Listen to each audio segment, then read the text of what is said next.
Now, I said a lot during the Kavanaugh hearings that Democrats in Congress, especially the Senate, had moved on from attacking First and Second Amendment rights, which we feared during the 2016 election cycle, and started attacking Fourth and Fifth Amendment rights in how they're treating Trump in the Mueller probe and the Russia investigation, and how they treated Kavanaugh as they were going through trying to deny him his Supreme Court seat. But as I was reading through the news this past week, I started seeing articles crop up about initial legislation that's planned for the next Congress from incoming House Speaker Nancy Pelosi, and another piece of legislation that's being proposed in the Senate by always in the news Senator Kamala Harris. And these news articles start to show that it's not just the first, second, fourth, and fifth. It really shows that Democrats in Congress want to go through and just throw the entire Bill of Rights out without nary a whim for anybody in this country. One of the first things that I saw that got me thinking about this was a tweet in passing on Twitter that said that Nancy Pelosi had a bill in place, which she doesn't actually have written yet. They're waiting until the new Congress convenes, but she has a bill in place that is going to force Donald Trump to release his tax returns. Now, Examiner is not something that I take as complete gospel, so I did follow up with this, and I found that Vox and a few other sources are showing the same information. But we'll take a second and look down through this article that the Examiner has put forward for us.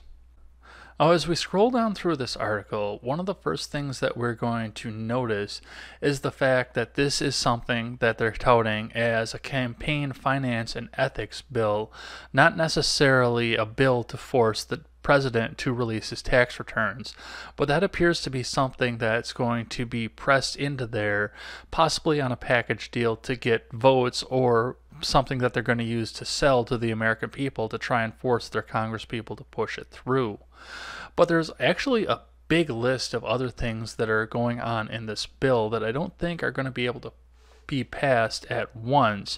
I think that they're going to have to break this big bill up into several other bills to even get it considered by the more moderate people in the Democrat Party. I mentioned earlier that this was touted as a bill to convince the president to release his tax returns. And that's something that I believe, if it should get passed, is probably going to get overturned by the Supreme Court, especially with Kavanaugh in it. And this is considering the fact that it's never going to get past the Senate or the president's desk, and Nancy Pelosi doesn't have 2/3 of a vote in both houses to overturn a presidential veto. But I am making the, for instance, case of the fact that this does get through the House, Senate, and pass the president. This is something that the Supreme Court is going to see and say, no, this is a violation of search and seizure laws put forward in the Fourth Amendment. As we go down further in this article, there are some other things to take note of while we're scrolling through. One of the biggest things is that they do want to fundamentally transform the way that elections run across the country, which has several precedences and Supreme Court cases that they're going to violate if they do try and get it passed. What Nancy Pelosi wants to do, according to this article, is set up the voting system across the country, which is supposed to be regulated by the states, so that there's an automatic voting registration. What they're trying to do is set up a situation in which you have to opt out of voting rather than opting in. So you're automatically registered as soon as the ballots come in. This represents some challenges based on residency, and when people move in between elections, obviously people are going to have to manually do work to make sure that they are voting in the correct district, because there are so many people that move between elections. I moved immediately before the last election, but luckily enough my state has same-day voter registration, so I was covered. I was able to go in with my voting ID and show that I lived in the new district and that I was legally eligible to vote there.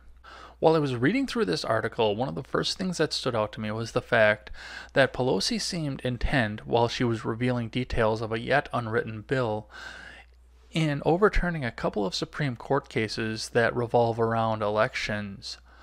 The first case that she addressed was Shelby County versus Holder of 2013, which essentially nullified Section 4B of the Voting Rights Act of 1965. I've linked an article explaining the court case in the description below, and I've also linked the full text of the Voting Rights Act of 1965, so please feel free to read at your leisure. But Section 4B of the Voting Rights Act seemed to muzzle some of the states' abilities to conduct elections in a way that they see fit if these states had a history of voting discrimination in 1965. When the act was overturned by the Supreme Court case, or at least that specific section of it, it was citing the fact that some of the states in the South continue to be threatened by the U.S. government and continue to be muzzled by the Federal Elections Committee with data that was 40 years old at the time and no longer applied to the regions and the electioneering of the states. While this may be the first time many people have heard of the Voting Rights Act of 1965 or the Supreme Court case that attacked it, most people who are familiar with politics at this point have heard of Citizens United and the decision that financial gifts to candidates are considered to be free speech and are protected by the First Amendment.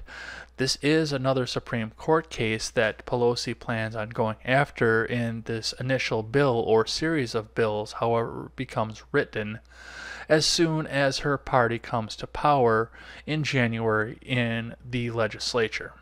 My friends over at Vox have provided us with another article that says a lot of the same things that the Washington Examiner article said, but Vox went into a little bit more detail on a few of the other items that I think that we need to talk to as we're looking through this first slew of bills that Pelosi would like to push through the Congress.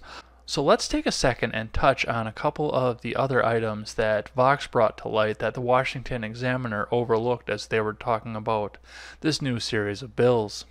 This Vox article says many of the same things that the Washington Examiner article did say, but as we scroll down through the article, one of the first places that we need to stop is on campaign finance, because Representative John Sarbanes has proposed some new rules for campaign finance, and it was something that caught my attention again almost immediately. According to this article, John Sarbanes is proposing a public financing of presidential and senatorial campaigns for small donations. They say nothing about large donations, which are protected under Citizens United, but they want to put the focus on small donations. $5 to $100, it seems to be the magic number. What they're trying to do is put a bill through that would allow the federal government to match any small donation that a private citizen puts into a candidate 6-to-1. As the article explains, this would mean that if you gave $100 to your local congressperson in order to help that person run, the federal government would match, and your candidate would then get a $700 donation, mostly funded by the American taxpayer. With a bill not yet being written, it's hard for us, the American people, to push forward and ask the sponsors of the bill where they plan to get the money from. But it seems that the writer for this particular Vox article has also not pressed the issue and tried to find the source of this 6-to-1 campaign matching. I guess we'll have to wait to see the bill until after it's passed. Other cited items that would go along with campaign finance include the Disclose Act, which would require donors to make all of their donations public, and the Honest Ads Act, in which social media would have to disclose exactly how much money was spent in order to put the ads on their site, so that the people can see the kind of money that was spent and where it came from. Lastly, as we scroll down just a bit further, there's one last item that seems to stand out as I'm reading through this Vox article, and that is the fact that the congressional Democrats who want to push this bill forward would also like to create a new ethical code for the U.S. Supreme Court. While it is not specifically cited in the article, I do feel this is a reaction to the fact that there is a 5-4 majority for conservative justices, or at least constitutional justices, on the Supreme Court now. And for the first time, activists on the Supreme Court do not have the control and the ability to do what it is that the legislation can't get pushed through. But we'll see how that shakes out again once the bill is written. Many of the people who are going to read this article are going to see things like campaign finance and dark money donors being made public and basic campaign finance reform being pushed through by Democrats, and swearing up and down the fact that the Democrats are being hypocrites based on the fact that many of them have done many of these things, especially in the last election cycle. And this is actually addressed in the article, which kind of surprises me a little bit. John Sarbanes, who is cited as one of the key proponents to the campaign finance portion of this anti-corruption bill, is saying that Democrats need to walk the walk. And I do think that's absolutely important. If you are going to push something like this through, we do need to make sure that the people who are making the laws are following the same laws. And that has been a problem in years past with various legislations that have gone through in the 2000s and even before. Lastly, I'd like to talk about a bill that's being pushed forward in both the Senate and the House of Representatives that may very well change the way that we look at some of our private property rights and how the federal government sees them and the role that they play in these rights. I will admit the fact that while I was reading through articles and headlines, when I saw this particular headline, I completely misread the intent that Senator Harris and Representative Jayapal were going when they were proposing this bill in their respective chambers of Congress. But I do want to say for the record the fact that we are coming to a point in our society where when you read a headline like the one that we're about to read, the first place your mind goes is not the intent that the writers want to portray the bill or the text of the bill itself. The first thing that you think of is that the federal government wants to step in and regulate how your private marriage goes in your house and how you conduct business in your home and the way that you keep up your private property. Now, this is not in the bill, but there are portions of the private property in the bill that we'll discuss as we're looking through it.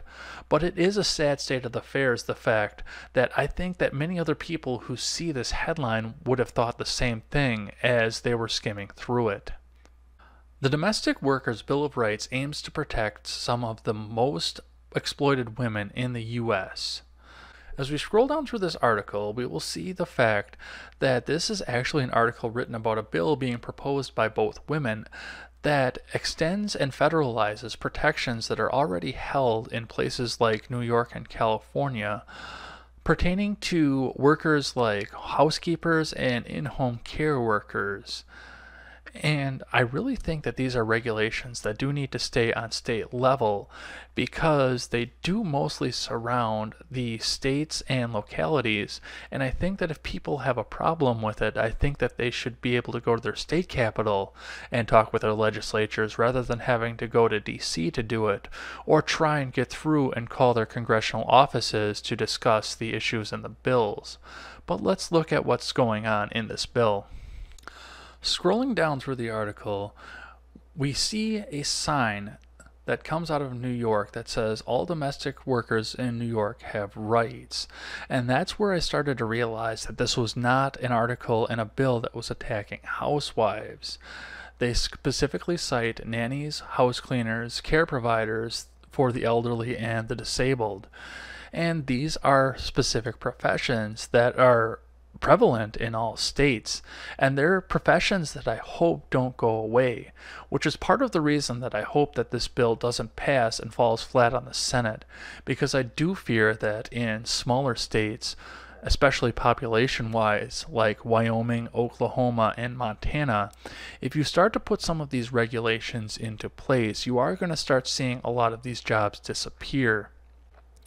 The regulations that are suggested involve overtime pay, obviously, which I do think needs to be addressed, and I think that if people are working many more hours than just your regular standard worker, I think overtime pay should be expected.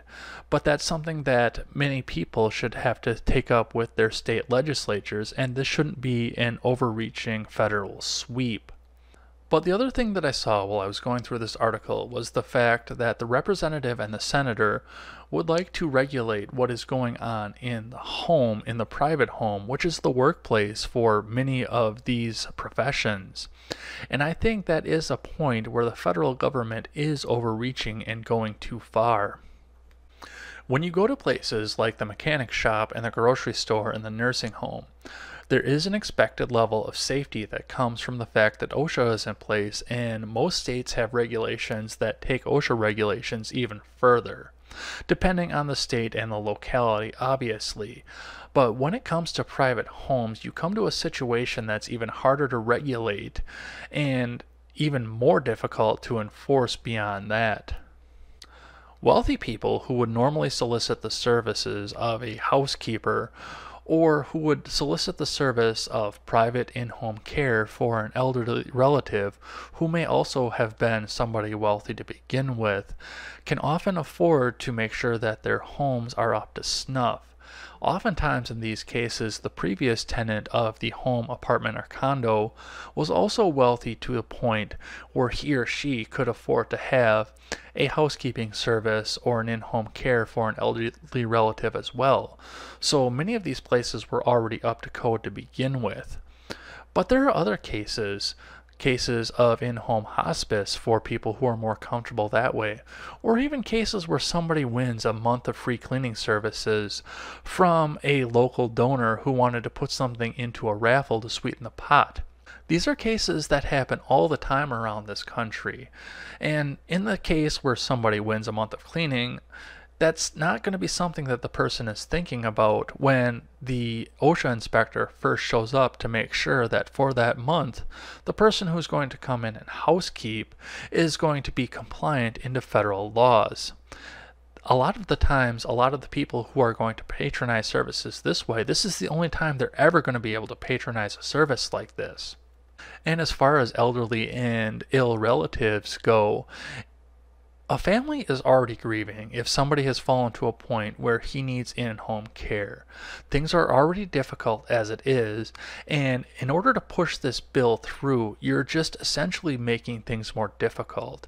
In essence, if this bill goes through federally, this is going to be nothing but an incentive to kick the elderly out of their home and put them into nursing homes, instead of keeping them in their homes until they pass along, especially if it's a home that they lived in for a long time. And this is something that I stand diametrically opposed to, and the reason that I want these regulations relegated to the states. I want the people who are making these laws to have to look the people who the laws are going to affect in the eyes when they tell them that they made these laws and they now have to live up to these regulations. I don't want to see laws like this made from places like DC, where many of the people who are affected are never going to go in their lifetimes. And if they do, it's going to be once on a family vacation, not there to go and confront their lawmakers. Additionally, in the case of some more optional services, like nannies, babysitting, and housekeeping, this is essentially going to eliminate a lot of these positions from the market. If more and more people have to make their private residences more and more compliant with the federal government, many of them are just going to say screw it, and they don't want to indulge in these services. It would cost less in the long run for them to have to wash their dishes than it would for them to have to go through every single beam, electrical outlet, and anything else in their house to make sure that it's up to the OSHA code set forward by the federal government. And that is a bad thing for the economy. To sum it up, these couple of examples really show the fact that the Democrats that are in power right now in the House and the ones that are still trying to hold on to power in the Senate really don't care about any of your private property rights or any of your other rights that are put forward in the Bill of Rights. And we have been seeing that especially over the last year. This is something that we need to address and something that we definitely need to keep an eye on. These bills cannot be allowed to fall through the cracks of the news cycle cycle with everything else that's going on, and these are things that need to be paid attention to as they're happening. Your rights to have the government leave you alone if you wanted was specifically laid out in the first 10 amendments to the Constitution. And we do need to remember that, and we do need to hold our elected officials to account to respect that. That's the only way that we remain a free country. What do you think about these campaign finance bills, and what do you think about the rights of private property owners to keep the federal government from regulating their homes as much as they can? I always welcome a thoughtful and positive discussion in the comment section below, and especially over on Twitter. That is at EdsBlog Twitter with a 1 in place of the I. Thanks as always for listening to this show and supporting this channel. And remember, never take the words of bloggers, podcasters, or journalists as gospel. Find all the facts and draw your own conclusions. Take care.